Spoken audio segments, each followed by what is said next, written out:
Jack was lying in the snow. The temperature had dropped to 30 below zero. His hands and feet had gone numb. He could barely feel his body anymore. But Jack was not going to freeze to death. Because less than 200 yards away, hidden under the snow, there was a door no one had opened in 40 years. And before this night was over, that forgotten door would become the only thing standing between him and death. 6 months earlier, Jack still had a job. He wasn't a wealthy man, and by then he wasn't a happy one either, but he still had something solid in his life. For nearly 20 years, he had worked construction. He fixed roofs, framed walls, repaired porches, and helped build small homes in towns where people still shook your hand when they trusted you. Jack was the kind of man people called when something needed to be done right. Then his marriage ended. His wife had grown tired of the silence in him. Tired of living beside a man who always looked exhausted, always came home late, and never seemed able to say what he felt until it was too late. When she left, she took her clothes, a few boxes, and whatever warmth had still been left inside that house. Jack kept working after that. In fact, he worked harder. But a few months later, the company he worked for collapsed. Too little work. Too much debt. One afternoon, his foreman handed him his last paycheck and said there was nothing more he could do. Jack told himself it was temporary. He thought he'd find another crew, another town, another start.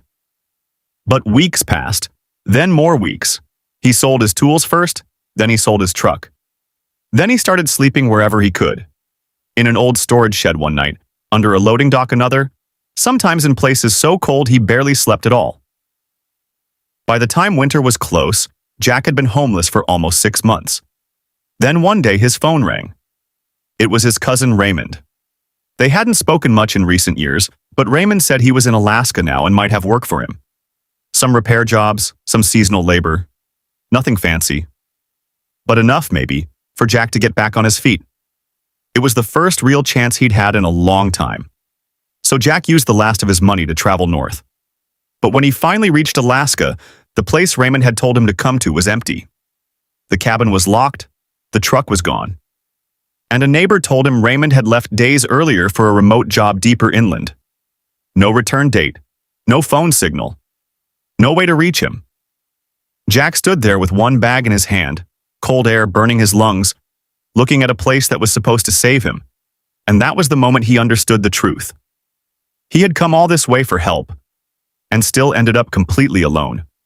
For 2 days, Jack tried to hold himself together. He stayed near the edge of a small settlement, hoping Raymond might return. He asked around once or twice, but no one knew anything useful. A few people pointed him toward town. A few barely looked at him at all. He still had almost no money. Not enough for a motel. Not enough for proper winter gear. And in Alaska, being unprepared was not a mistake. It was a deadline. On the 3rd day, the weather changed. The morning had been gray and still, but by afternoon the wind began to rise. Snow started falling sideways through the trees. The air turned sharp enough to cut inside his nose when he breathed. Jack knew he needed shelter before dark. So he left the road and started walking through the forest, thinking maybe he would find an old shed, a ranger post, anything with 4 walls and a roof.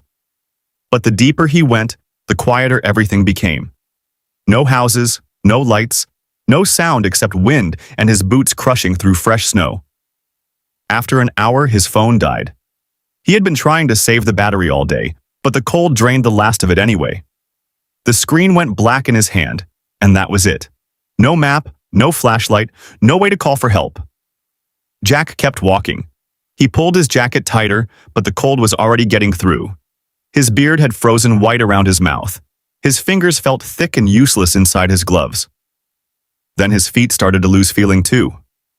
That scared him more than anything, because Jack had worked outdoors long enough to know what came next. First, the pain, then the numbness, then the strange, dangerous calm that made men sit down in the snow and never get up again. The wind grew stronger. Snow blasted across his face, filling his tracks almost as soon as he made them. He could no longer tell where he had come from. Only white ahead, white behind, white everywhere. He stumbled over a buried branch and hit one knee hard. When he tried to stand, his leg almost buckled under him.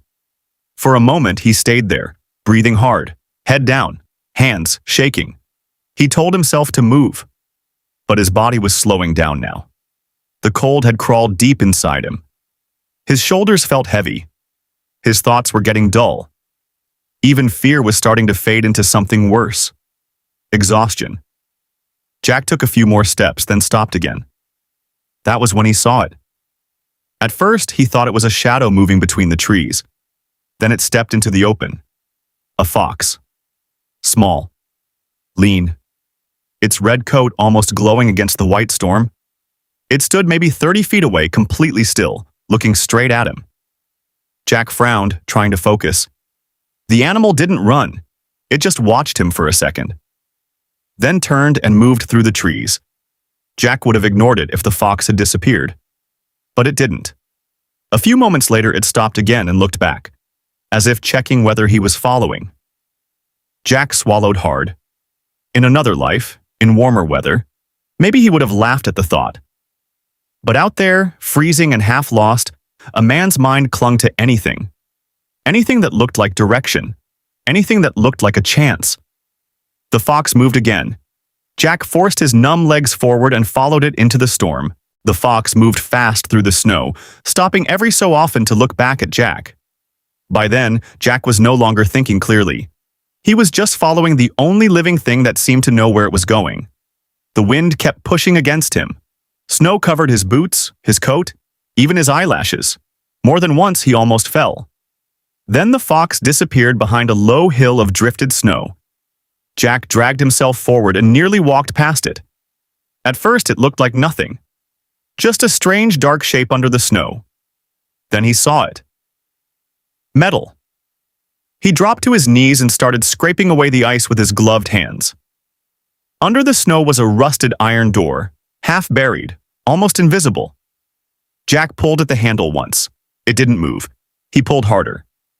This time, with a long, frozen groan, the door opened just enough to reveal darkness below. Stairs. A wave of cold, stale air rose from beneath the ground, but it was still better than the storm outside. Jack looked around once for the fox. It was gone. He stepped inside and pulled the door shut behind him. For a few seconds, he just stood there in the dark, breathing hard. Then his eyes adjusted. It wasn't a bunker exactly. It was an old underground cabin, small, rough, but solid. There was a narrow bed against one wall, a wood stove in the corner, a shelf with dusty cans, a kerosene lamp, a stack of chopped firewood, dry enough to burn. Jack stared at it all in disbelief. After days of cold, hunger, and silence, it felt unreal. His hands shook as he lit the lamp. Then he fed wood into the stove and struck a match. For a moment, nothing happened. Then the flame caught. A weak orange glow filled the cabin, and for the first time in 3 days, Jack felt warmth. Jack stayed in the cabin that night, then the next, and then the next after that. At first, he told himself it was only until the storm passed. But the storm lasted longer than he expected, and the cabin had just enough to keep him alive. There were old cans of beans, dry crackers, matches, lamp oil, and more firewood stacked in the back. Not much, but enough. After a few days, Jack began cleaning the place. He cleared dust from the shelves, fixed a broken chair, checked the stovepipe, made the cabin feel less like a grave and more like shelter. That was when he found the notebook.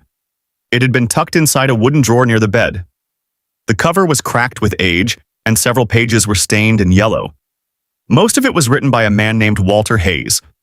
From the dates, Jack realized the notebook began in 1972. Walter had built the underground cabin himself after returning from the military. He wrote that he wanted a place where no one could take anything from him, a place quiet enough to survive in, a place to disappear if life ever became too heavy. Jack kept reading by lamplight every night. The entries were simple. Notes about hauling wood, repairing the stove, watching snow pile above the roofline, trying to outlast another winter. But the deeper Jack read, the more he understood the man. Walter had been lonely, tired, wounded in ways no one around him seemed to notice. And somehow, through those pages, Jack felt less alone too. Then one night, he reached the final entry. The handwriting was weaker there. It said, "If someone finds this place after me, then maybe you need it more than I do. Take what's here. Stay as long as you need. And if life has broken you already, live anyway." Jack sat there for a long time, staring at the page. Then he lowered his head and cried. Not because he was weak, not because he had given up, but because after months of feeling invisible, it was the first time anything in this world had felt like it had been left for him. Jack stayed in the cabin for 2 more weeks. By then, the worst of the storms had passed. The sky began to clear. The days grew a little brighter. And little by little, the cabin stopped feeling like a place he had stumbled into, and started feeling like a place that had saved him. He repaired what he could, strengthened the door, cleaned the stove, stacked the remaining wood neatly by the wall. It was the first time in a long while that his hands were building something instead of just trying to survive.